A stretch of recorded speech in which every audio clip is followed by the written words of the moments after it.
But then the thing with that,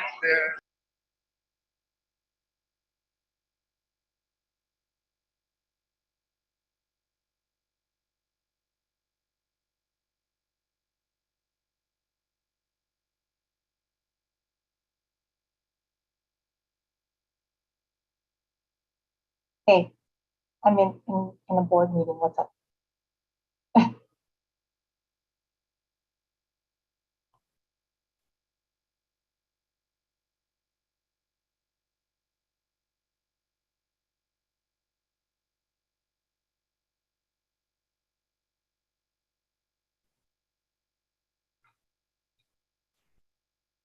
Hello, it's Tony. Hey, Tony, it's Jeanette. I think we're getting started.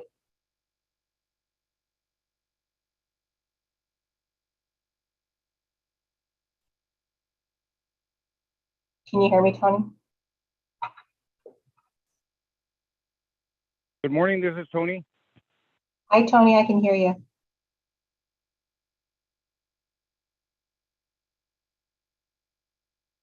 This is Alejo. I'm here in San Lucas, so we're kind of double duty today.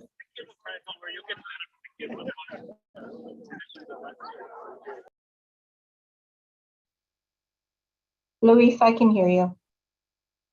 It's Jeanette. Thank you. On hot mics, so Thank you.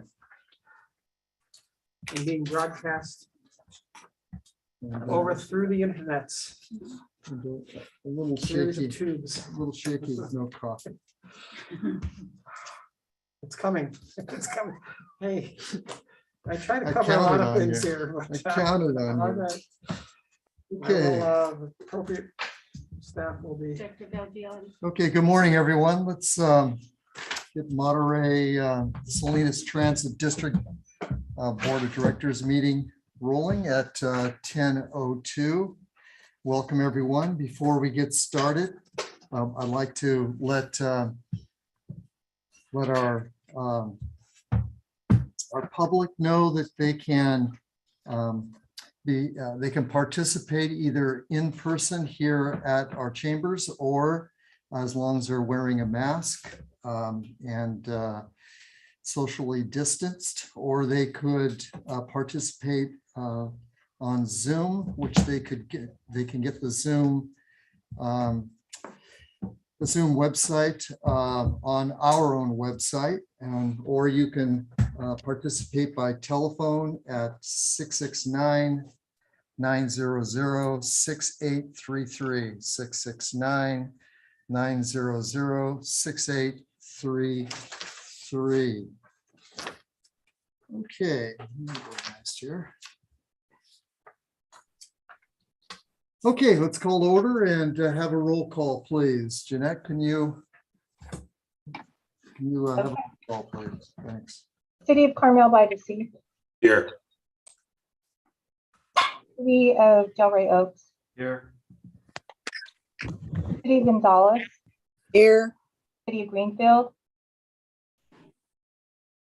City of King. Present. City of Marina. Here. City of Monterey. Here. City of Pacific Grove. Here. City of Salinas. Here. City of Sand City. Here. City of Seaside. I'll call again. City of Seaside. City of Soledad. Here. County of Monterey. Here. Chair, you have a quorum. Thank you. Thank you, Jeanette. So since we do have our vice chair, Anna Velasquez, here, I'll have her lead us in a pledge of allegiance. Ready? Begin. I pledge allegiance to the flag of the United States of America and to the republic for which it stands, one nation, under God, indivisible, with liberty and justice for all. Okay, thank you, Mayor Velasquez. All right, let's review highlights of the agenda. Carl? Thank you, Chair. On the agenda, among the usual items, we have a series of contracts on consent with a variety of our software providers. These are our annual software maintenance, hardware maintenance agreements for systems that MST depends on for our operations. We do have, in addition to our presentations for Employee of the Month, we will be recognizing Mayor Carbone for 5 years of service as an MST board member. We'll be conducting a public hearing as part of our operating and capital budget adoption process. Our enabling legislation requires that there be a public hearing, so that will be conducted. And then we'll be asking your board on action items with regard to entering into a contract for transit-oriented development planning along the surf route with a contract with Kimley Horn. Then we'll be getting a report from the nominating committee and conducting election of officers for the new year beginning July 2022, as your term will be coming to an end, sir. So Well, thank that you for concludes my that. review of the agenda. Thank you, Carl. Okay, we'll move to number 2, public comments on matters not on the agenda. This is a time when the public can address the board on matters relating to our jurisdiction, MST district. But remember that this is items that are not on the agenda. You'll have 3 minutes to address the board, and the board will not take action, but I'm sure that the staff, if you have any questions, the staff will be able to get back to you. So do we have anybody here in the chambers? I don't see anyone. Do we have anyone out in the virtual world? I am not seeing any. Okay. All right. Seeing no public comment, I'll move to the consent agenda. That's consent agenda 3.1 through 3.11. Is there any items that the board has questions on or would like to poll for further discussion? Chair. Yes, Vice Chair.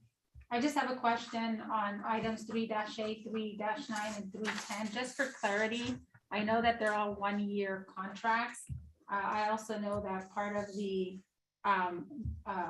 packet contained information in regards to a technology assessment.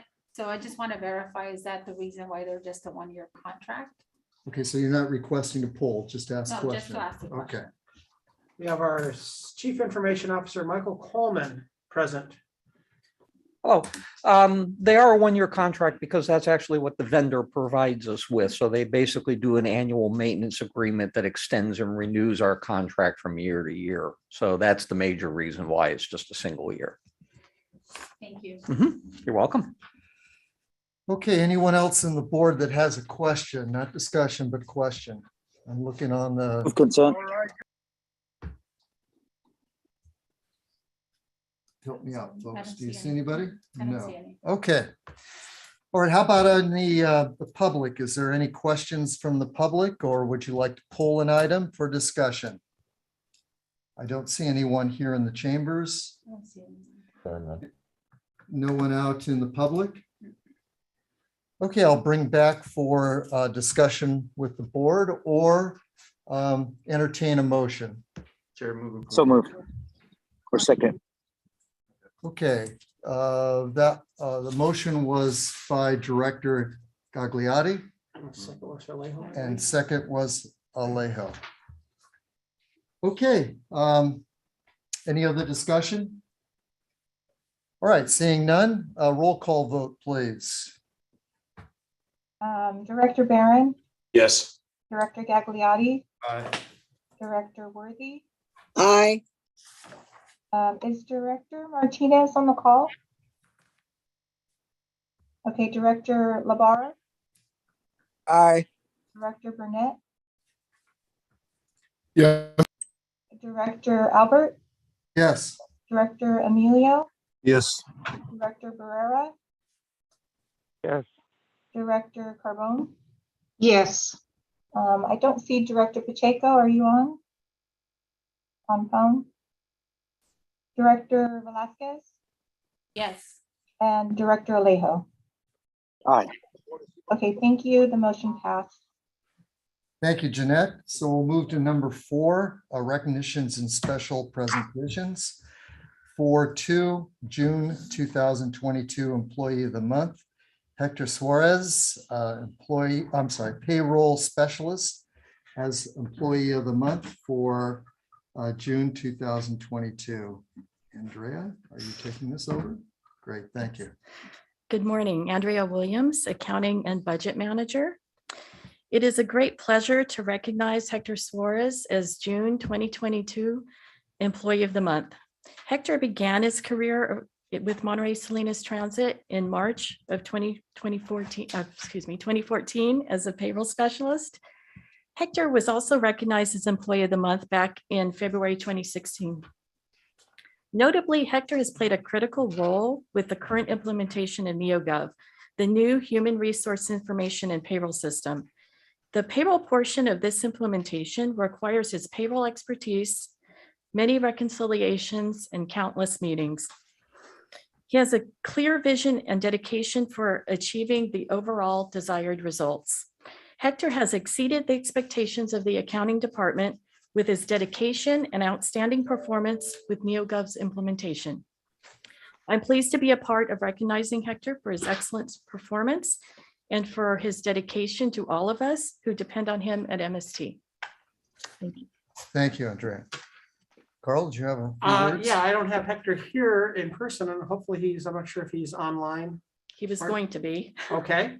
I would just say that in my 30+ years, I started out as an IT person, and I've done 3 or 4 payroll conversions in that time. And the reason it's so few is because after you've done one, you don't want to have to do them again until you absolutely have to. And so I know personally the level of stress that Hector was under, because that's one thing everybody knows is they know what their paycheck should be. And when you're putting it through a new system, everyone's looking doubly close at it. And so I just really want to thank Hector for his dedication and keeping all of us paid and moving us over to a new system to the employees' eyes seamlessly. So it couldn't have been very difficult because it was seamless to everybody else, right? No, we know it was very difficult because it was seamless to everybody else. So just thank you, Hector, for everything you've done. It's truly appreciated. Thank you. Is there anyone on the board that'd like to make a comment? Well, I'll just mention that as a former chief business officer, payroll specialist, we're gold if you found a good one, because if you did not have the payroll correct, you'll have people down in your office, business office, all the time. So thank you very much, Hector. I know that's a very important position, and we especially thank you for your accuracy. Obviously, most employees do make sure they get the right payroll. Okay. Let's move to 4.3, board member service recognition. That's Marianne Carbone, 5 years. Carl? Yeah, just thank you, Mayor Carbone. And when I see you next, maybe at the Regional Taxi Authority meeting, I have a 1 diamond pin to share with you. So thank you for your 5 years. Any comment, Marianne? Yes, I was just trying to raise my hand. Thank you very much, Carl, for the recognition. And it's a pleasure to know each one of the MST board members and to work with you all. And I'm very happy to serve on this board. Thank you. Thank you, Marianne, for your service. Anybody in the board would like to make a comment? Chair, I Yes, just want to Vice say Chair. thank you. Also, I just want to say thank you and congratulations, Marianne. Thank you for your advocacy as well. And thank you, for all of your commitment to coming into these board meetings, also being prepared and with some of those questions being asked. So thank you and congratulations on your 5 years. Thank you.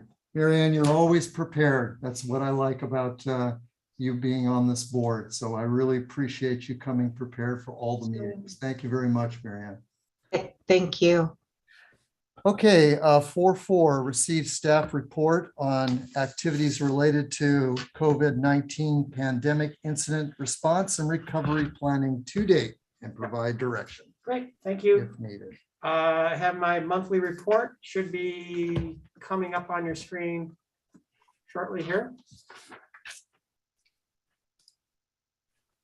And here it is.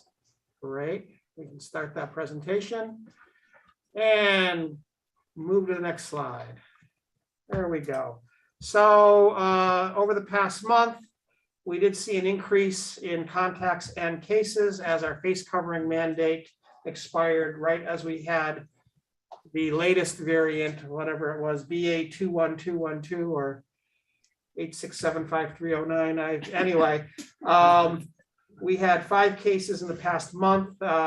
And so to date, we stand at 68 cases, life to date, 19 cases with MST, no contact made with MST passengers or traced back to the MST work environment. As we had the mandate was suspended on 4/19, we are continuing to encourage face coverings within MST facilities on our board buses. The Monterey County transmission risk just has been bouncing all over the place. It went from medium to low to high, now back to medium. So hopefully we're back on a downward surge again, but it's hard to say. We're keeping track via crowdsourcing software, mask wearing on board our buses, and it's around 40% at this point. And I have a chart to show you later about that, how that works. But it's utilizing the transit app and people self-reporting what their estimates are of mask compliance on board the buses, and it's being accumulated nationally, and you can compare yourself to national averages. The mask mandate, no changes there with regard to the mask mandate. Still no terminations of employment made to date due to lack of vaccination. 3 persons continuing to move through the progressive disciplinary process. We continue to pass out free day passes to persons showing proof of vaccination and or boosters. We've given out over 600 on MST fixed route and over 250 on the MST rides program to encourage our community to continue getting their boosters. Our MST rides program continues 2 months in a row now, month after month, the highest ridership that's occurred since the shelter in place, before the shelter in place went into effect. So MST ride is rebounding as the adult daycare centers and dialysis clinics move to a more full capacity. As I mentioned in the operations committee meeting, our drivers went a whopping 62 days and over 500,000 miles without a preventable accident, equal to 20 trips around the world. So we are really pleased with our drivers and their safety commitment. And in the month of June, which is National Transit Safety Month, we will be celebrating that achievement as well as recognizing our commitments to safety with not 1, not 2, but 3 events at each of our operating and maintenance facilities with a taco truck and goodies and things to pass out to our employees, thanking them for their efforts. That'll be happening in the latter weeks of June. So next slide. You can see what our passenger ridership there is continuing to increase and kind of goes up and down as the surges occur. Next slide. This is a new slide that I'm going to be sharing with you month to month as we look at the hours of service that we provide, revenue hours, and the relationship to ridership. So as we cut back on service and as we add service, ridership, they kind of lead and lag one another, push and pull. What was interesting, I was at a Monterey County Hospitality Association meeting last week, and I learned that hospitality employment is still down 25% from pre-COVID numbers. And then in our recent negotiations with Monterey Peninsula College, Hartnell College, and CSUMB, those campuses are over 30% down in enrollment compared to pre-COVID. Now, these are sectors that generate a lot of ridership for us. And if these folks aren't going to school or aren't going to jobs, they're not riding our buses to get there. So it will be a challenge for us to continue to get back to pre-COVID ridership without these sectors coming back fully. So we will be implementing the results of the board adopted plan that generated from our comprehensive operational analysis, which we're calling the Better Bus Network. And we will hopefully see some increasing ridership as a result of that as we implement that later this calendar year when we have enough drivers in place to implement. We have a class in place today, followed by a class in September. And that should get us to a point where we're able to implement our Better Bus Network sometime in the fall. Next slide. So there was a question at the Ops Committee, how are we doing compared to other transit agencies? And there is national data out there that we can select, and I've selected 3 regional comparable peers. You see in Banana Slug yellow, Santa Cruz, you see in Monterey Bay blue, MST, and Stockton's in the red. I'm not sure. San Joaquin Transit is in red, and you can see we're comparable. You can see where Santa Cruz, 50% of their ridership is student-based, and you can see when enrollment goes up and students are in campus and out of campus. We're kind of hovering in between there and San Joaquin. So really, each transit operator's performance is really can be tied back to their local economy and how their local economy is recovering or not, or their local situation with colleges and universities. So I'll continue reporting this over time to make certain that we're comparable to our peers, just something that we continue to watch. Next slide. This is something I told you before the mask mandate went into effect. Our transit app allows riders to crowdsource information, and it asks our riders to estimate what percentage of the trips and other riders are wearing their masks. And right when the mask mandate was pulled, we were at 94%, and the national average was 64% wearing masks on board our buses. And now you can see as that tracks out over time, our passengers you're seeing that downward trend that our passengers are reporting day to day, month to month, and you can see that compared to the national average, and we're kind of hovering up and down in between, just depending on which day you take a look at. So that question came up last month. One of the board members asked if persons were wearing masks on board our bus, and that gives you a sample of that. Next slide. With regard to our usage of federal relief funds this month, we will have expensed 100% of our federal COVID funds that we've received. We don't anticipate receiving any more. CARES, CARISA, ARPA funds, we just don't see that happening. The good news is that by using that all up, we will not be subject to someone clawing that back, as was suggested in the last budget at the federal level. The bad news is we don't have any of it left. So we're going to have to start depending on those reserves that we've been stockpiling. Instead, while we've spent the federal money, we've not been spending our local and state funds and have been building that in reserve. So if you go to our next slide, you can see that we're well above our board adopted mandated reserve, the gold line there. And that will start drawing down those funds over time as we look to our hospitality employment sector and college student employment sectors coming back. But we have a good couple years worth of reserves. You'll see later in the budget, if you read your budget document, we'll be taking about $5 million.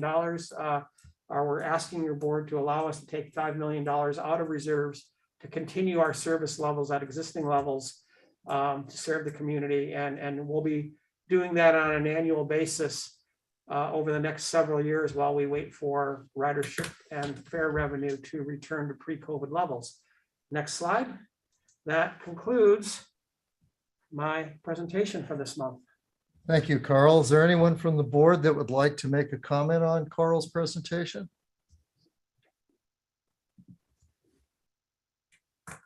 Can't see anybody. Okay, I don't see anyone. Stunned silence. Well, that's because it's such a good report, Carl. That's it. All right, anybody from the public that would like to make a comment? I don't see anyone in the chambers. Vice Chair, would you like to make one? Let me finish up public comment here. Anyone in virtual world that'd like to make a comment? Not seeing anyone. Okay, thank you. Okay, Vice Chair Velasquez. Yeah, just a comment. Thank you, Chair. With the mask wearing, Carl, that's mandatory or is that optional for buses? I thought it was. It is currently optional. The CDC, there was a court case in April that ruled that the CDC did not have the authority to mandate mask wearing on board public transit, including airplanes, rail, and buses. So given that, while we could, as an independent agency, make that a requirement, we felt that that was going to put our drivers at potential risk of conflict by attempting to be out of the norm on that. And since all of our drivers who are working are vaccinated, and we continue to provide them with PPE and encourage them to wear it, we feel that our drivers are safe and that it's really up to, we have pretty high vaccination rates in the community, but it's really now at this point, we're leaving it up to the individuals to manage until we get further guidance from the courts on this matter, because I believe the administration is seeking an appeal, not so much on masks, but on whether the CDC has the ability to issue nationwide guidance during a pandemic. So it's all caught up in a lot of bigger issues, and we're just doing the best we can. Thank you for Sure, that. just as an empirical data point, when I travel, I often will take public transportation. It's just kind of an interesting, I do that just because of out of curiosity, but I travel primarily in Portland and in Phoenix, which are on the spectrum. They're on the poles of kind of, adherence to COVID protocols. Neither are enforcing mask mandates, and Portland is just completely open, which 3 months ago was totally on the other side of it. So. Yeah, I'm not aware of any transit operator in the country who is enforcing a mask mandate at this time. Yeah. When the CDC made their ruling, some areas like Portland, Seattle, maintained their mask mandate, and it lasted about a week. Yeah, exactly. And then they got overrun by public sentiment. Yeah. And ultimately it creates a conflict and a potential for a conflict with the driver, which is the opposite of what you want to have happen. Yeah, exactly. I am curious, when we have the board members and the public here wearing masks, but nowhere else are we making that kind of requirement made. Is that solely because of the order for hybrid? I mean, is that something that's driving that's above kind of our own internal policy? It is all related to that. Director Gagliotti, I think I can answer that. I think back in February, when we were thinking about going to a hybrid, I think the board decided that anybody that's here in person would continue to wear a mask. So if the board would like to discuss that again, I'm hoping not, but if they would like to discuss it again, we could take a look at that. I don't want to touch. I remember last meeting. Okay. I'm just curious. That's understandable. Okay, anything else? Anyone else in the out in the board? No one else? Okay, let's move to 4.5, receive update on SURF project public outreach. Lisa. Yes, thank you, Mr. Chair, members of the board. I will be brief. We just wanted to give you an update on what's happening with the SURF project and the public outreach that will be occurring as part of the final design process. So we are launching an online platform, our community input hub later on this month, and participating in a number of different public outreach events through our community relations coordinator, handing out information on a postcard on how to get into that community input hub.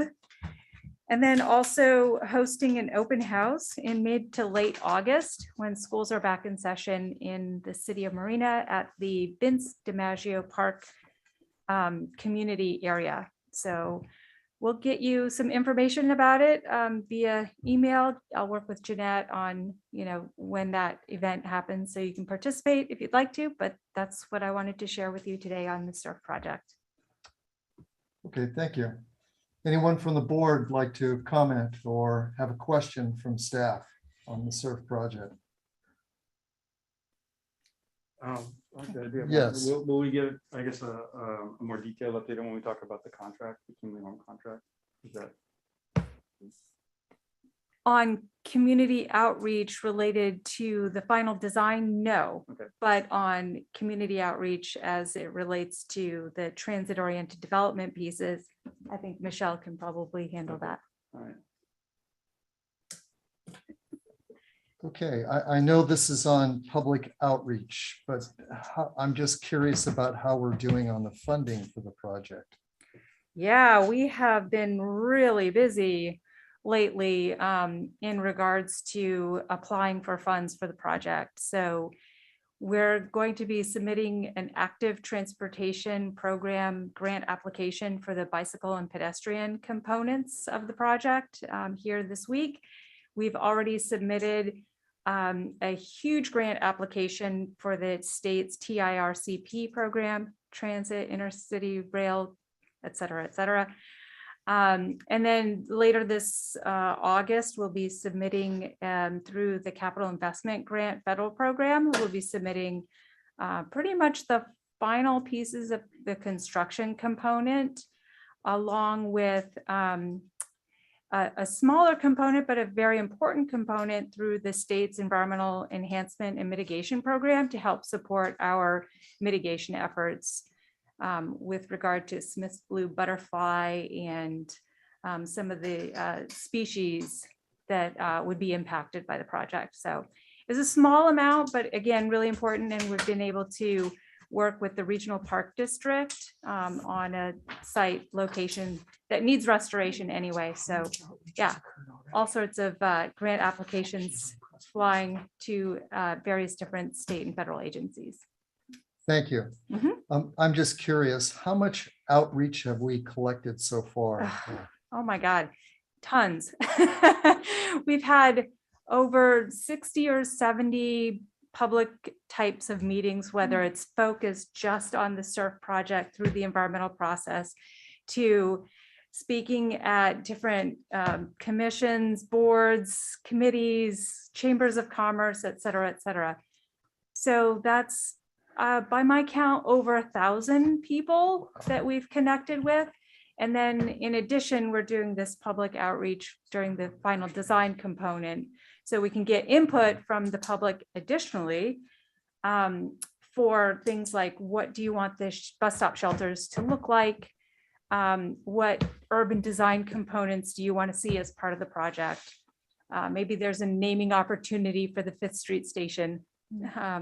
So that's the type of efforts over the next couple of months. And then during construction, there will also be additional outreach to business owners and what have you. And so the outreach, has it been positive? I know that's a subjective question, but does it sound like people absolutely are embracing the project? Yeah, in fact, I would say if I'm going to give it a rating from 1 to 100, 100% positive, I'd say it's been 99% positive. There have been a few, people that have concerns about the project. But when we meet with some folks that largely start to understand what we're trying to do, and then, have some thoughts, and if we're able to incorporate some of those ideas, especially with the city of Marina, we've been able to incorporate some of the concerns that they had through on-site in-person meetings. So they've been really great to work with in terms of making a better project at the end. Okay, thank you very much. Is You're there welcome. anybody else on the board that'd like to make a comment on this subject? Yes, I think that is Director Burnett. Oh, my glasses. Thank you, Mr. Chair. Lisa, the August meeting that you announced, will that be an opportunity for the public to hear any kind of detail surrounding the, I forget what we're calling it, the crossover of the, the Pacific Coast Trail to the bike trail? There's been a lot of discussion around that and how to best accommodate that particular area for safety and the fencing around it. Yeah, so that open house is scheduled to be in a format where you're greeted, and then you can go to different stations that are of interest to you, and you can go to all of them if you want to, and we can certainly talk about that. But I would say importantly on that subject, I believe you're talking about sort of the Rain Dollar area. We met with the city manager, deputy or assistant city manager, as well as planning and engineering folks to see how we can better connect the west side to the east side. And so when we showed them the draft plans for that connection, they were wholeheartedly in support of the changes. And it makes a lot of sense to connect the pedestrian facility across Rain Dollar to the existing trail, and then across the busway to the new trail on the other side. And I can send you those if you're specifically interested. But yeah, people can come and make comments. They can put on the community input page, they could drop a pin and say, this is, an area I have interest in because ABC, XYZ, whatever it may be. So this definitely, we're here to listen. Yes, I'd be interested in anything you could send me on that. Sure. Thank you, Director Burnett. Anybody else? Okay, not seeing anyone. We'll move to, thank you very much, Lisa, for You're all your welcome. hard work and your staff too. Okay, we'll move to number 5, public hearing. We have one public hearing. That is 5-1. It's on the fiscal year 2023 and fiscal year 2024 operating capital budget. The way this is going to work is we're first going to receive a presentation on the proposed 2023-2024 operating capital budget. Then we're going to conduct a public hearing to hear public comment on the proposed budget. Then we'll adopt the proposed 2023-2024 operating capital budget. Then we're going to approve a resolution 2022-36 authorizing a filing of federal grant applications. And then the last will authorize staff to apply for the Transportation Agency for Monterey County of Transportation Development Act, Local Transportation Fund, and State Transit Assistance for fiscal year 2023. But before we get started, Council, can we go ahead and make a motion for all 3 of those, or do we have to adopt them all separately? Can we do it just all in one motion? You can make it all one motion. If the motion maker desires, we would just hope to encapsulate each one of those. Sure, items. in the motion. All right, great. Thank you. Thanks for that clarification. Okay, Lisa, I've got a feeling it's going to be between the 2 of you, or Mostly her. mostly her. Okay, Unless she- Lisa, you're unless she up. throws a hand up. I don't have anything to throw he's- at you. He's got backup. Okay, I could see your eyes. Thank All you, right, Mr. go ahead, Chair. Lisa. You're up. I appreciate it. Lisa Reinheimer, Assistant General Manager for MST. And before I launch into this, I'd just like to thank all the staff that participated in helping to support this budget, but most importantly, Andrea Williams, our Accounting and Budget Manager, who does such a phenomenal job in tracking details and asking questions and getting us to this point. So while I'm here presenting it, Andrea is the one who actually does all the hard work. So, and she's in the background here if we have any detailed questions that I'm not able to answer. So next slide, please. So MST is required through our enabling legislation to adopt an annual budget and hold a public hearing. The fun stuff, notices were published in the Californian and the Herald on May 28th, announcing this. Next slide, please. So what I'll be presenting to you today is a budget which supports your board's adopted strategic plan and action plan. It's balanced with the support of unrestricted reserves that we've been able to accumulate over the past couple of years. And it includes an updated capital improvement program. Next slide, please.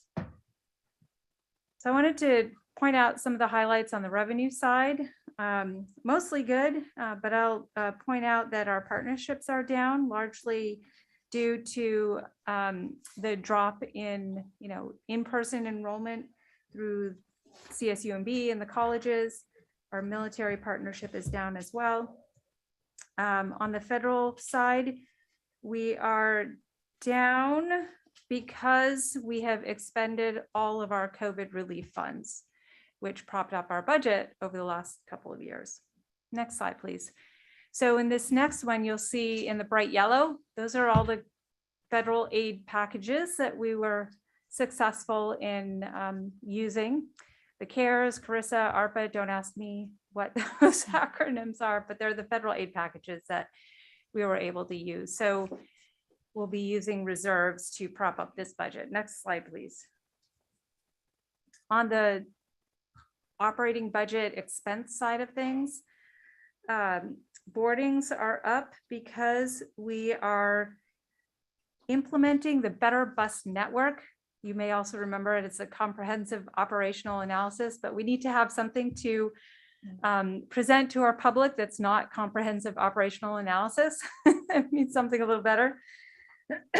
And so therefore, fares, the passenger fares are increasing along with the actual fare that passengers pay at the fare box are going down. We're assuming in this budget that'll come to the board next month through our proposal to reduce fares.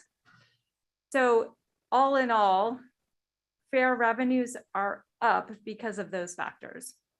We are increasing our staffing levels to meet the demand of service as well as the board's strategic and action plan.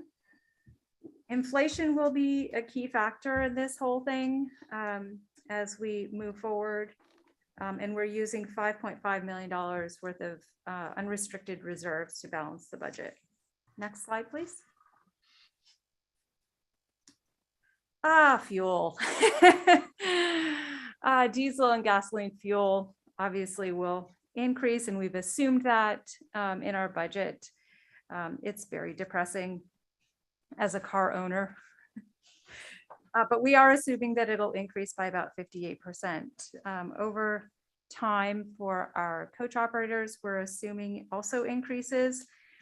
MST just approved a new contract with MV Transportation, which does include increases. Insurance is also up, whether it's our health insurance or workers' comp insurance. It's, those things that are out of our control, and insurance is one of them. And we're also assuming we're implementing a new van pool program to fill in some of the gaps that we can't handle through our comprehensive operational analysis or Better Bus Network. Next slide, please. So all in all, by the numbers, we are increasing our budget over last year on the operating side. We're decreasing our capital budget largely because in FY22, we built the South County Operations and Maintenance Facility, so that gets off the books.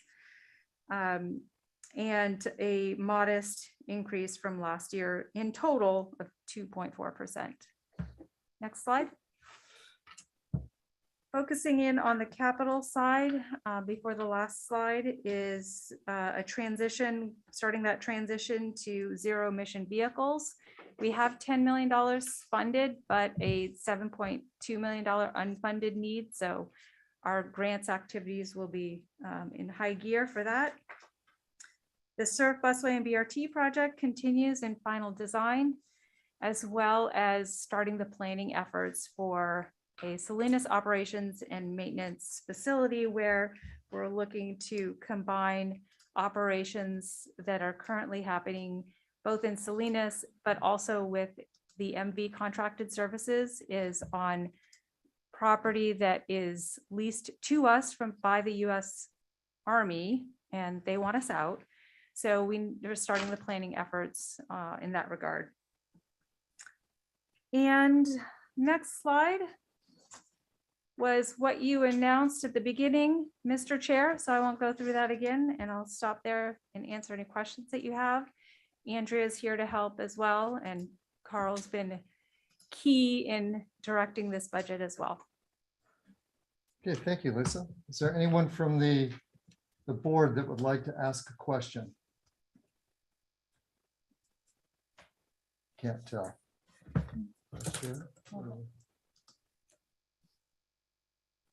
Nope, I don't see No. any hands up. Okay. All right, I do have a couple of questions.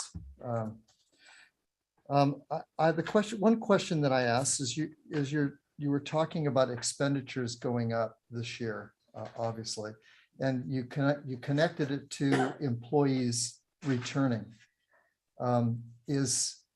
Are we returning employees faster than the revenue is coming back, or are we returning employees to improve service? I was just curious about that. Tough question, but It's a fair question. We're returning employees for two purposes. One, first and foremost, obviously, is service. We need to be able to deploy the Better Bus network that your board has approved, and will, provide that meaningful transportation for folks at a better frequency in most areas. So we definitely need people to help out. I mean, the vast majority of our budget is for people and coach operators and mechanics and those support people that make this whole thing happen. The other part is to implement the strategic plan that the board has also approved and adopted, the action plan. So we have some, I can go through the staffing changes if you want to, but that's generally service as well as your board's action plan. so I know that in most cities, there were layoffs, especially in our city, because hospitality is the largest revenue in our city. And we're returning employees now faster than actual revenue. And that's kind of tough. I understand that. How many employees do we have coming back in comparison to who we laid off from the beginning? That's a tough question. I know that, but I'm very curious about our personnel, because I know that hiring is very difficult because there's not a lot of employees out there. Did they leave the area, or are they coming back, or? First of all, we did not lay off anyone. Okay. We kept everyone in place, and we just redeployed them to community support, like delivering meals and doing remote Wi-Fi in rural areas, and we kept, so we did lose, though, through attrition. We did lose a number of employees who decided to retire. And then it took a while for the DMV to open up so that there was a period of time we couldn't hire people because we didn't have access to get them licensed. That's all now since opened up, and we're trying to just get back what we lost as far as that, and then build some new positions that are in the staffing report that's part of your budget to meet some of the goals that your board set when we did our strategic planning session. So there is no recall of laid off people because we didn't lay anyone off. We're just trying to get back the folks that we lost through regular attrition and then hire new positions to respond to the structure that we need to respond to the strategy that your board set. That makes sense, Carl. Thank you Okay. very much. Is that okay, Lisa? I didn't mean to. Yeah, throw no, your- no, but It's a I got ta- on a roll. It's a no, tag it's team. No, it is. And then I'm looking at it. There's something else to consider too, is that, you know, we started operating down in South County sort of mid-year last year too. So we're trying to make up for some of that in this budget as well. Okay, anyone else in the board that would like to make a comment or a question, not comment, question? No? Chair, I have a question. Yes, Yeah. Vice Chair Velasquez. Yeah, thank you, Lisa, for that report and for the additional personnel staffing also report on that. I have a question though in terms of some of the capital projects that are going to be undertaken as part of the 2-year plan, but also some of the deficits. So through some of that, obviously there's still some funding that is needed for some of those projects. So this is where we're looking at, and knowing now, obviously, that we're not going to have that federal funding, then we'll be looking at alternative funding sources to be able to fill in the gaps to complete those projects. And I guess for my question on the CIP is an order of priority for some of these projects. I know you gave us a list of all of the different projects that are going to be undertaken, but how do we see the order of priority for those projects? Maybe I missed it. So the order of priority for the projects would be by the fiscal year. And if you, I don't know if you see the bus rolling stock, I'll focus in on that one. It's a big, long 11 by 17. So if you look at A9 and A10 in FY 22-23, replace heavy duty fixed route buses, 4 units, $3.9 million we're showing as unfunded. So if we're successful in getting a grant, we can complete that project. Otherwise, we try to complete the funding for that particular fiscal year. So in some ways, I would say that the CIP is scalable. In other words, whatever funding we can get, we'll, you know, obviously try to accomplish these goals. Part of the problem with rolling stock at the moment, especially with some of the smaller replacement vehicles, is they're just not available right now. We're, you know, caught up in this big old chip shortage. And so, you know, we try to get them as quickly as we can, but they're kind of on back order. And Norm is, our COO is, you know, tracking that really intensely, but, you know, we can only go as fast as those chips are available to us. But no, it doesn't necessarily have a priority order per se. There are so many other factors that go into our capital program. So to the degree that we can get something done, you know, on its own sort of project schedule, we, you know, push it forward.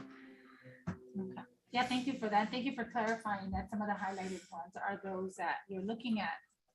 But also it depends on then the funding and the if we submit the different funding applications and what we get funded for, then we go back and look at what's under those categories. Yes. Thank you. I have no other questions, Chair. Thank Okay, you. I just keep popping up, peppering questions. That's fine. What is the difference between the required operating reserve and the projected unrestricted cash balance? And when do we use the 15%? When would we use the 15% required operating? I mean, it's probably a philosophy for the board more than anything else, but I can Go ahead. because I was here when the board adopted it. So the minimum 15% is really reflective of our federal operating funds. And when we got into trouble in 2012, when the federal government withheld their federal operating funds due to a dispute with the state of California over pension reform, we decided that we need to hold a certain, at least that amount of cash in reserve so that we can continue operating and that we don't run out of cash. So the 15% represents really 1 year's worth of federal operating funding. And that's really the thought that went behind it. your board can adjust that up and down. We then, try not to hold too much cash because, those are projects that we could get done or services that we could offer.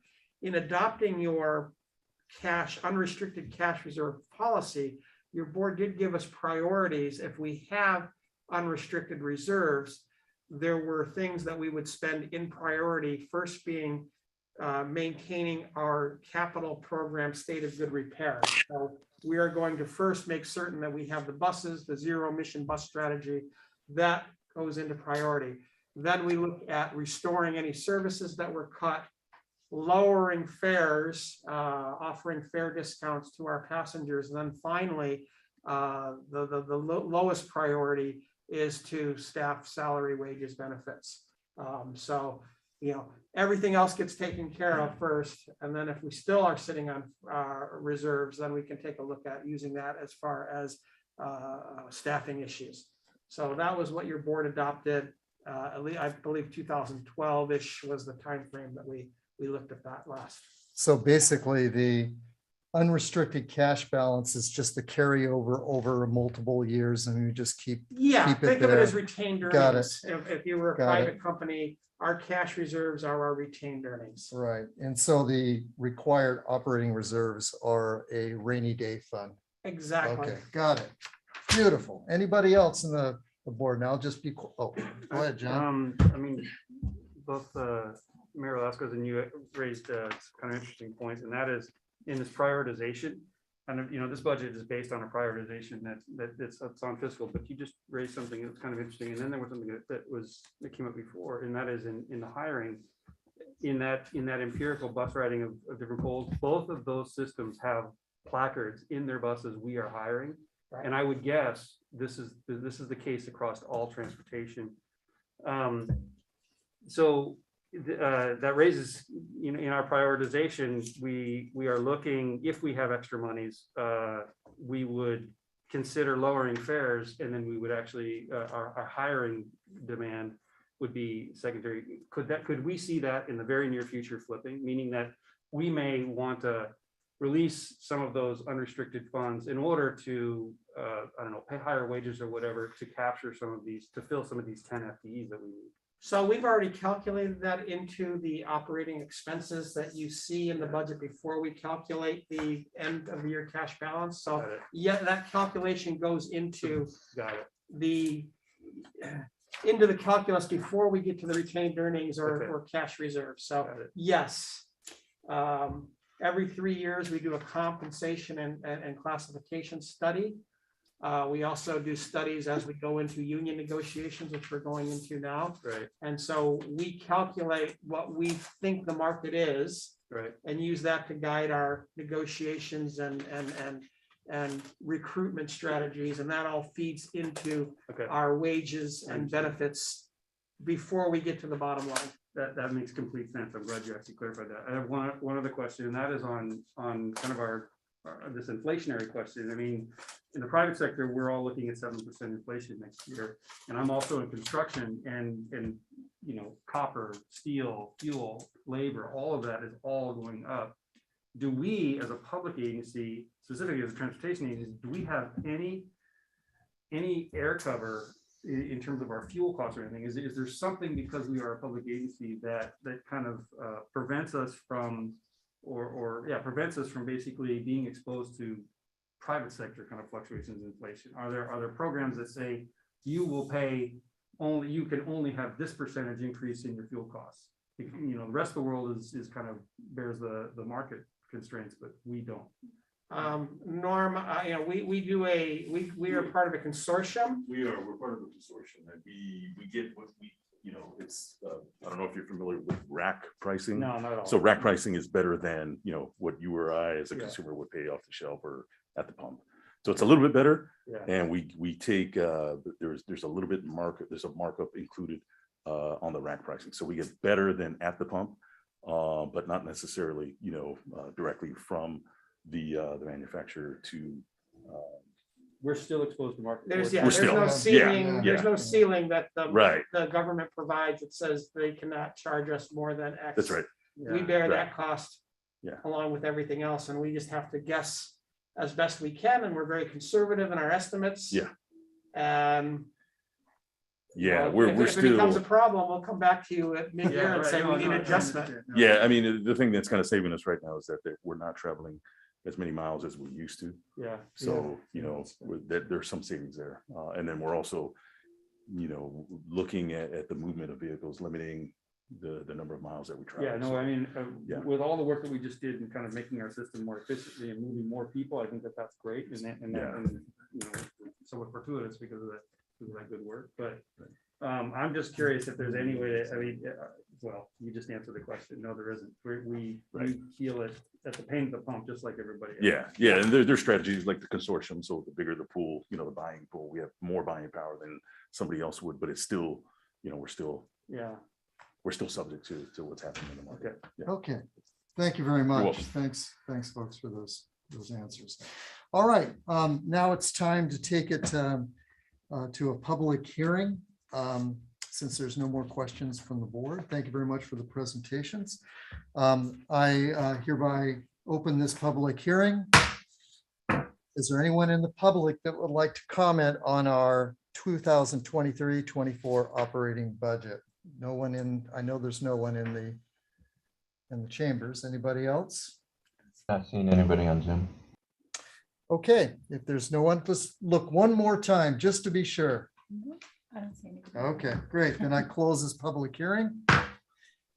And last discussions or last comments from the board before we go for a motion. Is there anyone in the board that would like to make a comment? Okay, I'll just make the final comments then. Thank you for doing all the hard work, staff, on the budget. I know numbers are always fun to work with, at least I think they are. And it's a little concerning to me that we're taking 5 million out of our unrestricted cash balance over the next couple of years, every year. But hey, I thank the board, our former boards and former staff for building up our reserves. That's just exactly how you're supposed to do it. And that's good that we have monies in reserve. So I hope that future boards, when we get out of this, will see how we spent this money and how important those reserves are. Okay, I'll entertain a motion. Remember, it's all three at one time. No, I'll second. Well, wait a minute. Was that Alejo? Yeah. Board Alejo? Remember? Yes. Okay, and your motion is all three, right? Yes, sir. Okay, great, thank you. So Chair, there's a hand up by Marianne, by Director Carbone. Oh, I'm sorry. Director Carbone, did you have a comment? We do have a motion and a second. Yes, Chair. I was going to second that Oh, motion for all three. Well, Director Gagliotti beat you to the punch. Okay. Probably here. All right, is there any other comments on this? Okay, let's go to a roll call vote, please. Okay, Director Barron, Yes. Director Gagliotti, Aye. Director Worthy,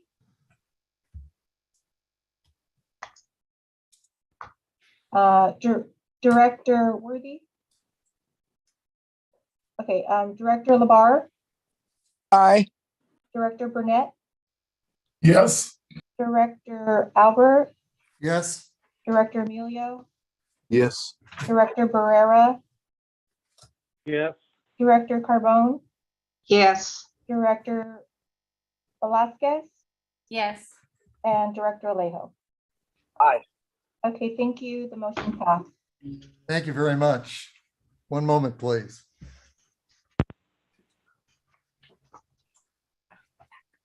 Okay, we'll move to action item 6.1, authorize the general manager CEO to enter into a contract with Kimley Horn for transit and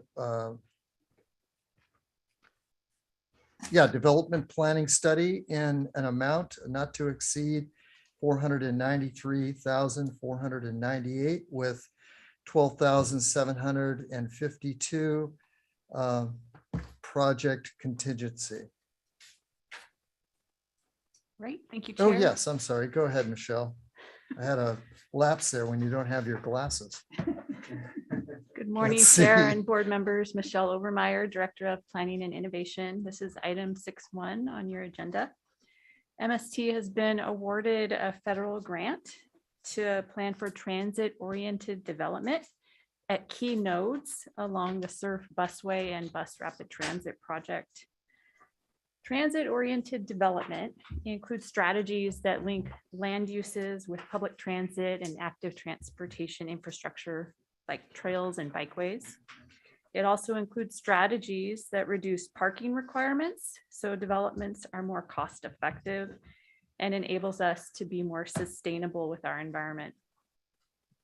Because MST has no authority over land use decisions in Monterey County, each of your cities will be very important partners in this process. We released a request for proposals seeking qualified firms to conduct the planning study. 2 proposals were received from qualified firms, PlaceWorks and Kimley Horn. The proposal review team comprised of MST staff and 1 member from city staff from Monterey, Salinas, Sand City, and Seaside. TAMC and Marina were also invited to participate, but there were scheduling conflicts. Through the evaluation process, the highest number of points was awarded to Kimley Horn, and this firm was selected as the winning proposer. Their work will include community outreach through a series of meetings that might include being present at farmers markets, Chamber of Commerce events, and city council meetings. So staff recommends your board authorize the general manager, CEO, to enter into contract with Kimley Horn for a transit-oriented development planning study in an amount not to exceed $493,498 with a $12,752 project contingency.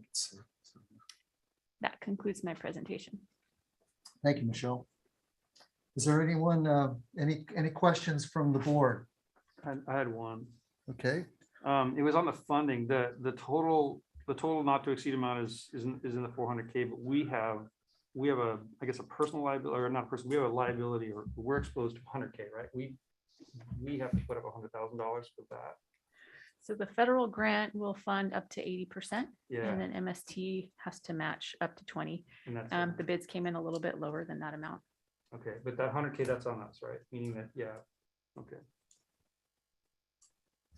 any other questions from the board?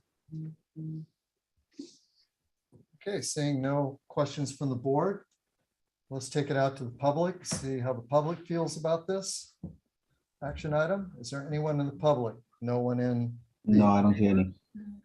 No one out in the public virtually? Okay, I bring it back to the board for a motion, please. I move approval that Move to approve. Yeah. I move that we approve the Trans-Northern Development Plan, or the contract with Kimley Horn. Okay, it's moved by Director Gagliotti. Was that Director Alejo? Did you want to second that? I think it was Director Barrera. Director Barrera? Well, let me ask for a second. How about that? Second. Oh, thank you. I forget, I can second too. I forgot about that. Thank you, Vice Chair. All right, so let's go to a roll call vote, please. Chair, I heard Director Barrera make the first motion on the phone. That's fine, as long as Director Gagliotti. Yeah, either Okay, way, yeah, that's I think fine. we should approve this. So I'll either vote for it or make a motion. Either way. That's a motion for support, right? Yeah. Director Gagliotti? Right. Okay. Roll call vote, Director Barron, Yes. Director Gagliotti, Aye. Director, I think Director Worthy had to leave the meeting. Director Labar, Aye. Director Burnett, Yes. Director Albert, Yes. Director Emilio, Yes. Director Barrera, Yes. Director Carbone, Yes. Director Velasquez, Yes. and Director Alejo. Aye. Thank you. The motion passed. Okay, thank you. Now we'll move to 6.2. Yeehaw. We do receive report from nominating committee, conduct elections of officers, and appoint our representatives. So I've been the chair for the last 2 years, and Vice Chair Velasquez has been the chair for the last 2 years. And a very interesting time to be the chair, since I haven't seen the board in public in the last 2 years, and very different. It's been very different, but I think I'm ready to move the gavel to someone else. So this is the way the process worked. We got together with the nominating committee, and that was Director Labar and Director Barrera, and we went over some of the candidates that we felt would fill this position and help the district move along. We came up with the vice chair would be, I'm sorry, the chair would be Ana Velasquez. And then the vice chair would be Anna Carbone. One of the, I'm sorry, Mary Ann Carbone, sorry, thank you. One of the reasons that, at least the discussion about these two candidates, is we felt that both those candidates have been to conferences, knows transportation pretty well, we think, asked great questions at the board meeting, and we just feel that they were probably the strongest to lead this board. Director LeBaire or Director Barrera, do you have any comments about that? Or any questions or? Sure. No, thank you, Mr. Chair. This is Tony Barrera. It was good working with you. I think there's a good selection process, and I think the folks that we nominated will do well, they've been doing a great job, so let's continue doing that. Thank you. Thank you. Director Labar, did you have a comment? Yes, Chair. I just believe that both individuals really understand the need to be great advocates for public transit. As you said, they ask great questions and they're very involved. And I would make that motion to approve. Thank you. We have a motion. Well, let's take it out to the public real quickly. Is there anyone in the public? Dare ask. There's no one in the chambers. Is there anyone out in the public? No. I'll second Alejo. Okay. Director Alejo has seconded. Is there any other discussion on this? Please, no discussion. Beautiful. All right, let's take a vote. I'd like to make a comment. Sorry. Go ahead. Not really a discussion, but Dan, I would just like to thank you for all of the work that you've put in over the course of the past 2 years. I can only imagine how difficult it's been to conduct these meetings over Zoom and all the sort of, pardon my language, crap you've had to deal with and just everything. So thank you very much for all of your service. Oh, you're welcome. Thank you. Staff is really helpful. That's probably the most important thing. I think Anna's going to find that out. Okay, thank you very much. And by crap, that's an acronym for COVID Relief Assistance Project. Make certain. All right. Very nice, Carl. There'll be a big raise for you for that at the end of the year. Boy, he's quick, isn't he? Are we recording this? Okay, let's put this one to bed. Can we have a vote, please? Okay, Director Barron, Yes. Director Gagliotti, Aye. Director Worthy. Not yet. Oh, she's still out. Okay, Director Labar, Aye. Director Burnett, Yes. Director Albert, Yes. Was that? Director Emilio, Yes. Director Barrera, Yes. Director Carbone, Yes. Director Pacheco. Oh, he's not on. Sorry. Director Velasquez Yes. and Director Alejo. Aye. Okay, thank you. The motion passed. Well, I'm glad Director Velasquez voted yes. Uh-huh. Yeah, the speaker. Okay, Director Velasquez. There you go. Oh, good. You're next. Let's take it over now. Yeah. Congratulations. Thank you. And I just like, if I can take a moment just to say a few words, I want to say again, thank you. I know we'll have some recognition for Dan, but for Director Albert, but thank you so much. I also have the sentiments as well as thank you for getting us through the past 2 years. It's been very challenging to say the least. Having these remote meetings, obviously there's been a lot of different sentiments and being able to get us through the work that needed to be done, being able to get us through also pivoting in terms of what the community needed, having different surveys to really look at our operations moving forward. I think it was a critical past 2 years. So thank you for your leadership and getting us through that. Really appreciate that.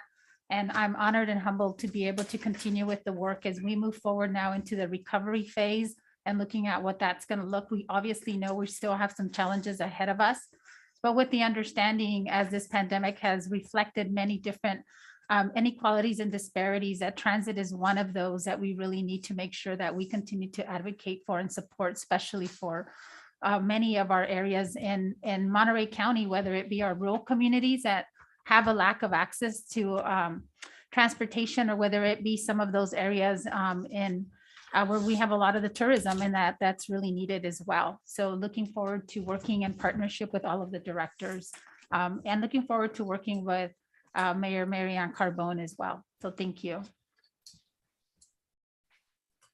Okay, thank you. So You're welcome. You're up. Good, so we'll move on to our next item on the agenda, which is item 7-1.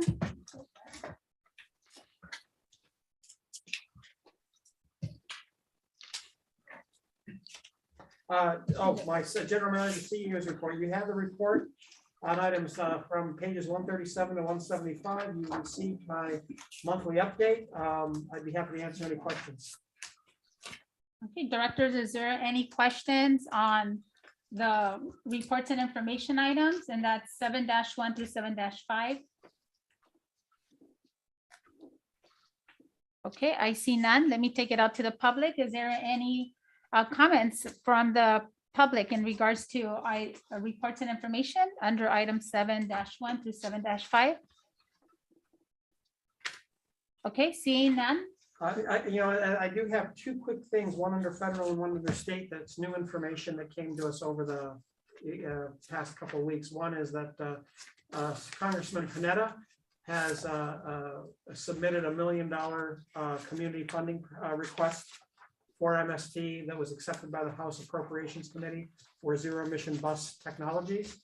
And State Senator Laird has asked for $5 million of state funding as part of a budget trailer bill. Once the state comes to a state budget, a $5 million request for the SURF project. So if you see Congressman Panetta or State Senator Laird and in your role as a MST representative, please thank them. I've done so, but I just want you to know as well what they were looking out for us. And Assemblymember Rivas is very supportive of both projects as well. Thank you, Carl, for that. We'll make sure to note that when we see them. And is it appropriate as well at this time to be able to send a thank you, just even though it's probably not finalized yet, but just for their support and advocacy? I have thanked them for their support already. When we get the money, we'll show me the money. Show me the money. Yeah, we'll hold that out for them. Yeah. A special thank you card. Great. Okay, so we'll wait for that until we get the funding. Thank you for that, Carl. Yeah. Okay, so we'll move on. If there's no other questions, I don't see any other questions from our directors. So we'll move on to our next item on the agenda, which is board reports and comments and referrals. So at this time, it's any reports of meetings attended by board members on the MST expense. Board member comments. We'll begin with 8-1. So do we have any reports of any of the members that attended any of the conferences? Okay, seeing none, then we'll move on to item 8-2, board member comments and announcements. Do we have any board member comments and announcements And we do have, as part of your package, we do have the 2022 APTA Transit Board Members and Board Administrator Seminars coming up in Salt Lake City, Utah. And it is our understanding the early bird registration deadline is June 17th. Do we have any additional comments on this item? Madam Chair, Yes. this is Supervisor Alejo. I just wanted to comment. I was down at the San Lucas groundbreaking with Supervisor Lopez. It's transportation related because for the first time that largely farm worker immigrant community of less than 500, we did groundbreaking so they could finally get some sidewalks in because they have zero, and to repave the streets that I believe they haven't been repaved in 20, 30 years. That's how bad of shape they're in. But as I was pulling in, an MST bus was also pulling in. So I know it's MST related because I know when the buses do their stop in San Lucas, it would be better streets in the future for all those residents. Secondly, I just wanted to report that there was a transit related measure in Santa Cruz County on rail that was luckily defeated by 71%, and it would have really killed the rail and trail project in Santa Cruz County, and it would have pulled all the rail tracks out under that countywide measure. Luckily, it was defeated, and it is related to Monterey County in that we've been also working on trying to bring passenger rail from San Jose to Salinas. And the second phase of that project is a Pajaro train station. And as we all know, ridership is important to make rail work in the future. And so it leaves that opportunity open to have that interconnectivity on rail between Santa Cruz County and Monterey County. So I'm grateful the people of Santa Cruz County didn't fall for all the money that was spent, and they defeated that measure resoundingly. Thank you very much. Thank you, Director Alejo, for that report, and congratulations, and thank you to the Board of Supervisors for making a commitment to the folks in San Lucas and making sure that they have their infrastructure. That's been a long time coming, so thank you. For sure. Thank you, Madam Chair. Any other comments from directors, board members, announcements? Okay, I see none, then we'll move on to item A-3, board member referrals for future agendas. Any referrals? Okay, seeing none, we'll move on to item A-4, approve resolution 2022-37 and appreciation for MST, for the leadership of Mr. Dan Albert on the MST board as chair for the past 2 years. And I will turn this over to Mr. Sidorik. Thank you, Chair. I'd like to, your board has a resolution in front of it to adopt that, to recognize Dan for his past 2 years. That seems like 20. I can't think of a more difficult time to be in a leadership position than Dan was in. The entire time of COVID was under his purview as chair, and just reading the accomplishments of this organization kind of wears someone out. If you look at our nationally recognized COVID response and recovery plan, to adopting going through a comprehensive operational analysis to rebuild a better bus network, to financing and constructing our facility in South County during this pandemic, and implementing a first of its kind contactless payment system for our residents, and conducting all these meetings virtually, handling the various policy issues that have come up from staff. We are certainly appreciative of the leadership and steady hand that Dan displayed during this time, keeping our board and staff together and focused on serving our community. So we have, Dan, for your wall, a nice gavel plaque for you to share, and then we'll get you a copy of the resolution once it's adopted and signed, and we'll put that together for you as well. Well, thank you So, very much, Carl. welcome. That's well appreciated. What, no, Dan Albert Day? Thank you. Well, Yeah, thank you Dan so, Albert item.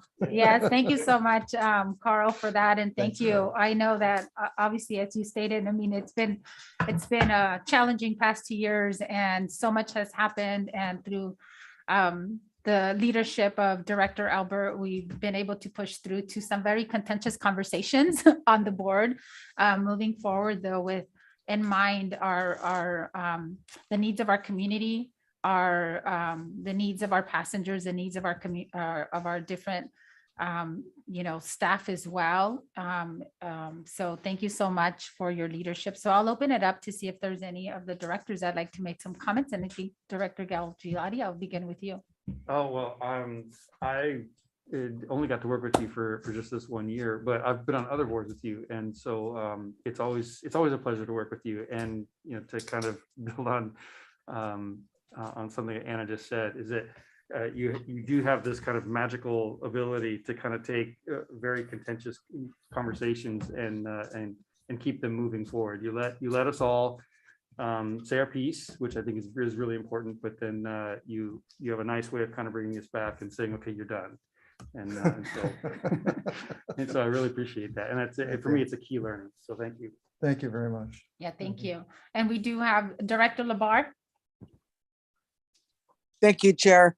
Dan, I just greatly appreciated your leadership. I think you did an amazing job as our chair, and just very proud that you were the representative of our board. And thank you for your work, dude. Very good. Thank you, Chair.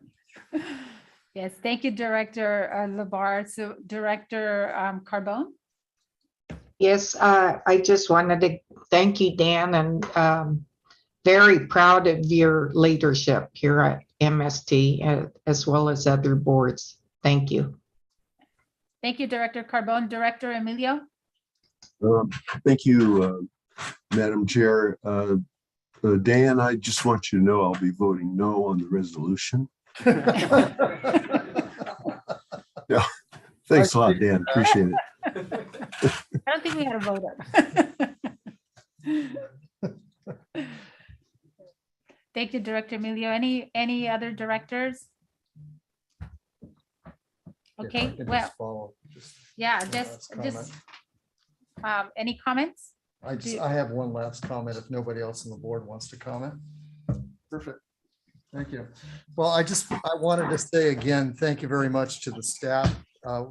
Basically, if we didn't have this strong staff, it would be very difficult to get through these last 2 years. I think I've already said that. One thing about this board, give me 30 seconds here. One thing about this board, I've been on 5 boards, just like you all are on boards and on council. There can be times where it could be very tough and rough, but this council always seems to find the middle ground, always seems to find collaboration. And most important, I really feel that this board has their constituents at heart, meaning what's the best way to get someone from A to B. And I think that's really important, that everybody believes in public transit. And I think everyone does on this board. So thanks again. And it'll be fun to watch Anna and Mary Ann. Thanks. Thank you, Director Albert. Your leadership is much appreciated. So I know I'll have you here for guidance and mentoring. So thank you. So now at this time, we'll move on to our next item on the agenda, which. Point of order, Chair. This is approving a resolution, so you need a motion and a vote. Oh, thank you for that. So I will go ahead. There's a motion to approve the resolution. First, Director Gagliardi, thank you. Do I have a second? Yeah, second. Okay, second by Dr. Emilio. Can we get roll call, please? Okay, Director Barron, Yes. Director Gagliardi. Aye. Is Director Worthy back? Okay, Director Labar, Aye. Director Burnett, Yes. Director Albert, Yes. Director Emilio, I had to think Aye. about Director Barrera, Yes. Director Carbone, Yes. Director Velasquez, Yes. and Director Alejo.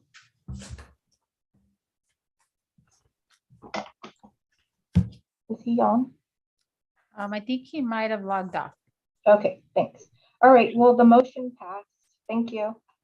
Thank you. And again, thank you so much for your leadership and your service and your commitment to MST. Great, Again. We're gonna move to closed session.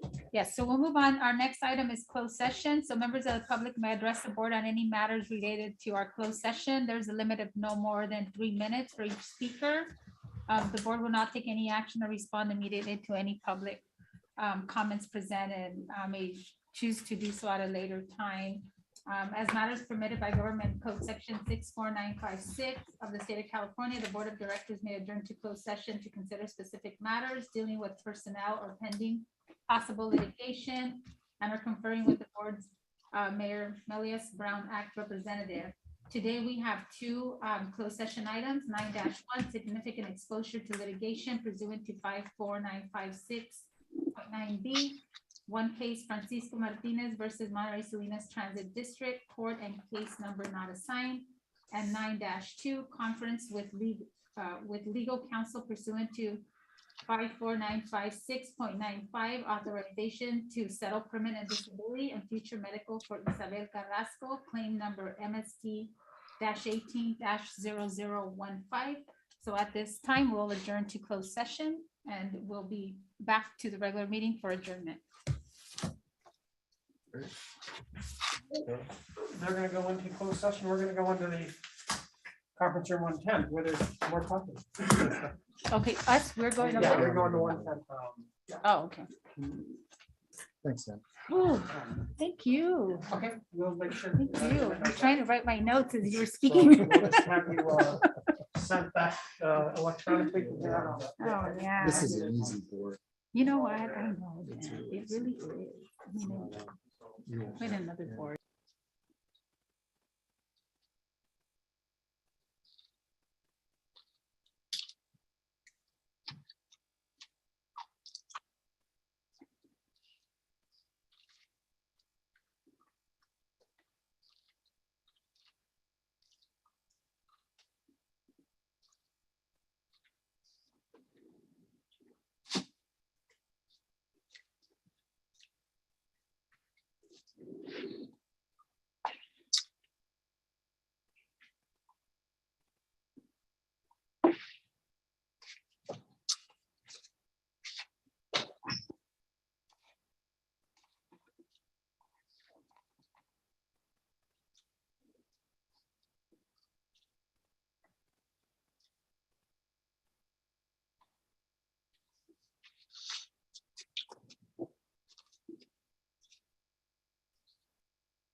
Little door wrestling going on there. I was trying to use a little horse stopper, right? Body is crazy.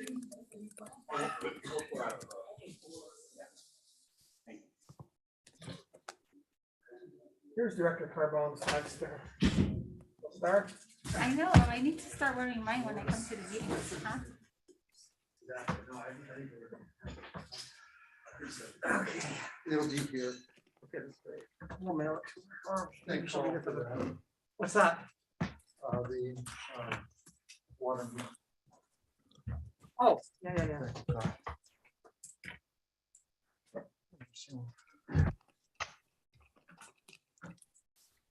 Okay. Okay, so we're back. Thank you. We're back from our closed session. So I will turn it over to our legal counsel, Mr. Loretto, for a report out on the two items discussed. Yes, thank you, Chair. The board did meet on 2 items in closed session. On the first item regarding significant exposure to litigation, case involving Francisco Martinez. There was a general update provided to the board, but there was no reportable action. Regarding the second item, conference with legal counsel, pursuant to section 54956.95, authorization to settle permanent disability for Isabel Carrasco, claim number MST-18-0015, The board did, on a motion by Albert, seconded by Gagliotti, authorize to settle permanent disability and future medical care for Isabel Carrasco. And that concludes my report at this time. Thank you, Mr. Laredo, for that. So we'll move on to our next item on our agenda, which is attachments, item 10, attachments. And we all received a copy of the detailed monthly performance statistics and disbursement reports that can also be viewed online. If there's any questions on those. Okay, seeing none, then we'll move on to our next item on our agenda, which is adjournment, and we adjourn this meeting at 11:48.